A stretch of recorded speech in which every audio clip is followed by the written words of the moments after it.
नमस्कार, मी मनुष्य Patil. Talk time मध्ये तुमचं स्वागत. आणि आज टॉक टाइम मध्ये आपण चर्चा करणार आहोत टेन्शन परीक्षेचं या विषयावर.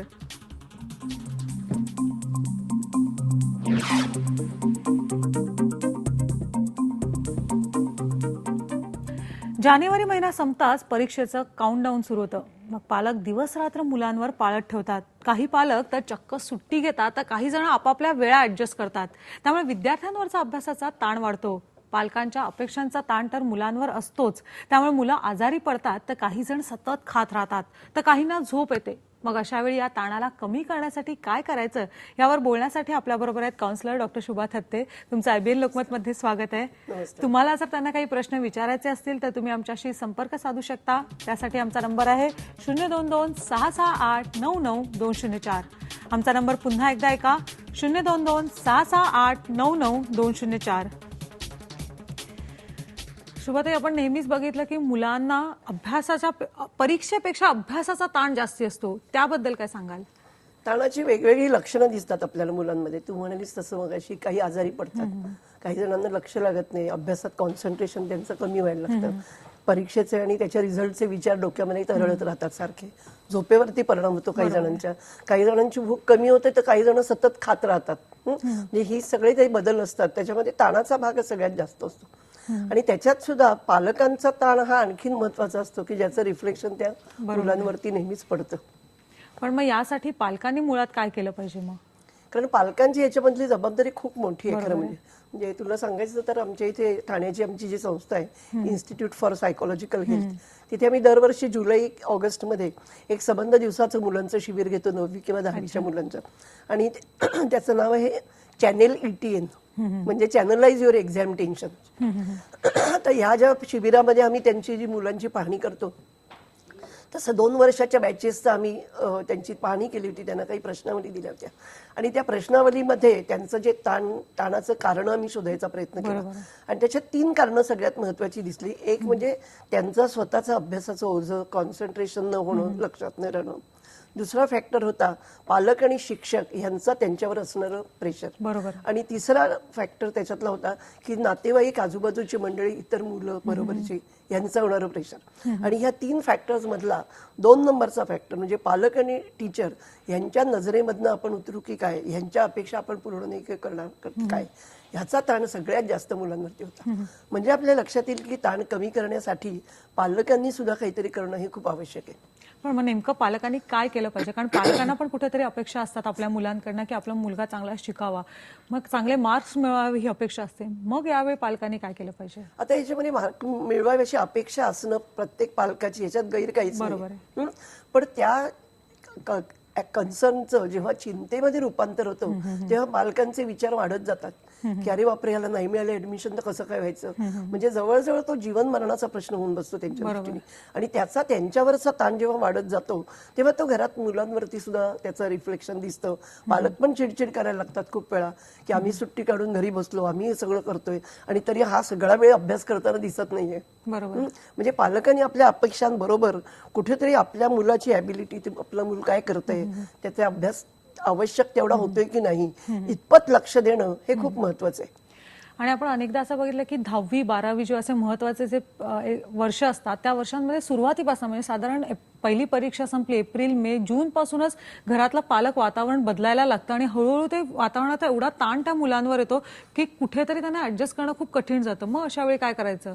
म्हणजे ती जी आपण 10वी आणि 12वीची हवा केली ना तयार, जी जवळजवळ वर्षभर तापत असते, बरोबर, त्याच्यावरच आपल्याला पहिल्यांदा विचार करायला पाहिजे. उदाहरणार्थ काय की 10वी ही शालेय मुलांच्या जीवनातली पहिली महत्वाची परीक्षा. बरोबर, इतपत ठीक आहे. पण ह्या परीक्षेवरनं त्याचे संबंध करिअर आता ठरणार आहे हा विचार करणं चुकीचं आहे.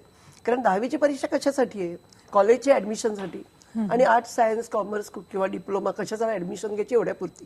म्हणजे एवढंच त्याचं आपण महत्व ठरवलं तर मग आपण त्याचा ताण कमी करू. पण आपण तो जर जीवन मरणाचा प्रश्न केला तर त्याची प्रत्येक हालचाल तू म्हणालीस त्याप्रमाणे पाळत ठेवून बघितली जाते की आता टीव्ही पुढे बसलाय, 5 मिनिटं झाली अजून उठत नाही, 8 मिनिटं झाली अजून उठत नाही.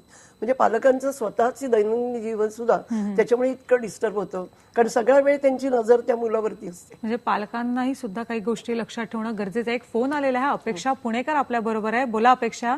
हा, मी अपेक्षा बोलतेय. बोला. मला हा असा प्रश्न आहे की मी एमपीएससी एक्झाम देतेय, त्यामध्ये ना मानसिक ताण म्हणजे टेन्शन जास्त असतं की प्रिपेअर करणं, अभ्यास आणि हे ताण. मग त्याच्यावर काय उपाय सांगता येईल त्याबद्दल जरा मॅडमला सांगितलं तर बरं होईल.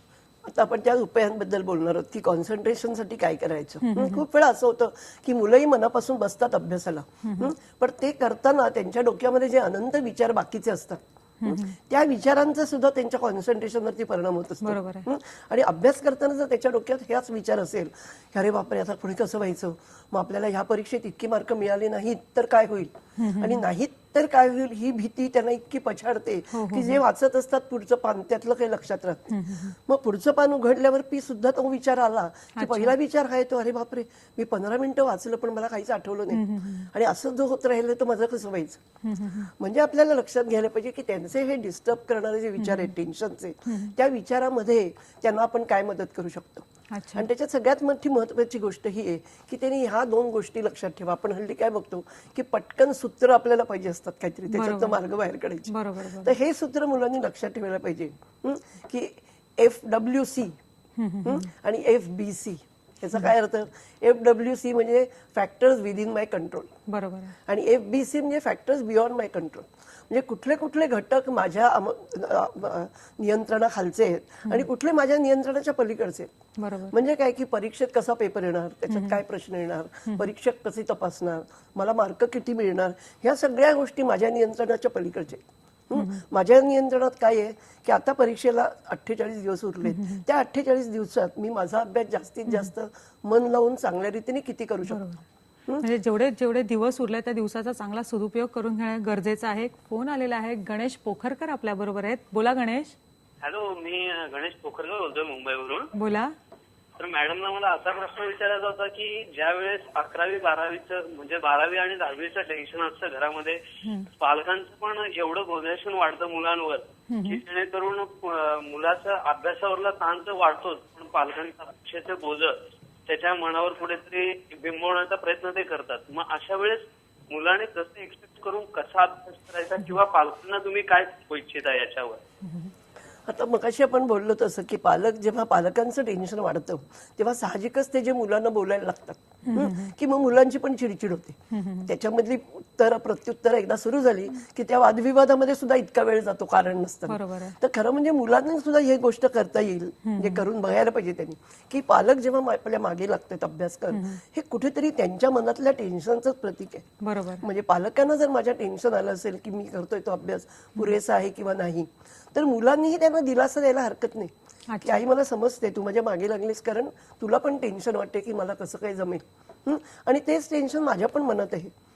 आपण हे शेअर केलं आणि ठरवलं की माझ्या पुढच्या दिवसांमध्ये मी माझ्या मनापासून अभ्यास करणार आहे. हा दिलासा जरी त्यांनी दिला ना पालकांना, तरी पालकांचं टेन्शन सुद्धा थोडंसं कमी होईल आणि मग त्यांचं जे प्रेशराईज करणं असतं मुलांना, म्हणजे पालक का प्रेशराईज करतात हे सुद्धा मुलांनी कुठेतरी समजून घेतलं पाहिजे आणि त्याप्रमाणे त्यांनी पालकांना सुद्धा समजून घेतलं पाहिजे. पण अनेकदा असं होतं की मुलांना जास्ती परीक्षेपेक्षा रिझल्ट चांगला येईल ह्याचं टेन्शन असतं, मग हा एक वेगळा ताण त्यांच्यावर असतो. मग त्याबद्दल काय सांगाल? म्हणजे त्या रिझल्टचा सुद्धा महत्व कशासाठी की त्यांच्या डोक्यात असतं अमुक एक कॉलेजमध्ये ऍडमिशन मिळाली तरच पुढचं शिक्षण होणार, नाही तर नाही होणार.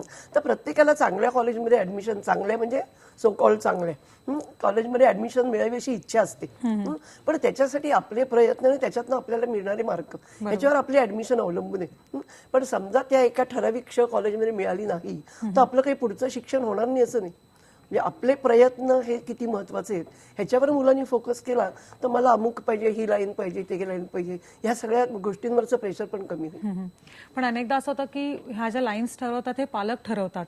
मुलांची इच्छा दुसरीकडे असते आणि पालकांची इच्छा एक वेगळी असते आणि मग ते त्यांचा ताण असतो तो मुलांवर एक वेगळा असतो. मग अशा वेळी पालकांना तुम्ही काय सल्ला द्याल? म्हणजे त्या मुलाची त्याचा कल काय आहे, त्याची आवड काय आहे, त्याची व्यक्तिमत्व कसं आहे, म्हणजे त्याच्यासाठी पुढची जी लाईन आहे शोधायची. साहजिकच ते मूल असं असतं की त्याला ह्याची काही कल्पना नसते, पण तो त्यांनी व्यवसाय करिअर कसा निवडावा हा एक वेगळाच खूप मोठा महत्वाचा प्रश्न आहे आणि त्याच्यावर आपल्याला खूपच चर्चा करता येईल. पण कुठेतरी पालकांनी लक्षात घ्यायला पाहिजे की त्या मुलाचं मत तयार करण्यासाठी त्याला कुठेतरी एक्सपोजर पाहिजे की वेगवेगळे काय काय अवेलेबल आहे, त्याच्यात काय काय करता येईल. कारण मुलांचं हे प्रेशर पण त्याच्यामुळे असतं की आई वडील पहिल्यापासून म्हणत असतात आपल्या घरात सगळे डॉक्टर येतात, तू डॉक्टर झालं पाहिजे. मग त्या मुलाच्या डोक्यात असतं अरे बापरे डॉक्टर व्हायचं म्हणजे 10वीला इतके मार्क पाहिजेत, 12वीला इतके पाहिजेत. ते जे प्रेशर असतं त्याच्यासाठी उलट आपण ओपन ठेवलं पाहिजे. खूप अनेक संधी उपलब्ध आहेत. आता आपण त्या संधीचा विचार करायला नको, कारण 10वीचं हे वर्ष त्याच्यावरनं काही ठरणार नाही. तू फक्त ह्या परीक्षेपुरता अभ्यास कर, तर आपोआपच मूल थोडं रिलॅक्स होईल आणि त्याच्या मनाने अभ्यास म्हणजे पालकांनी पण कुठेतरी आपल्या अपेक्षा मुलांवर लादायला नाही पाहिजे. त्याचा कल बघून त्यांनी त्या दृष्टीने पालकांनी त्याचा अभ्यास घेतला पाहिजे. या विषयावर आपण असंच बोलणार आहोत आणि तुम्हाला जर काही प्रश्न विचारायचे असतील तर तुम्ही आमच्याशी संपर्क साधू शकता 022-668-99-204 या नंबरवर.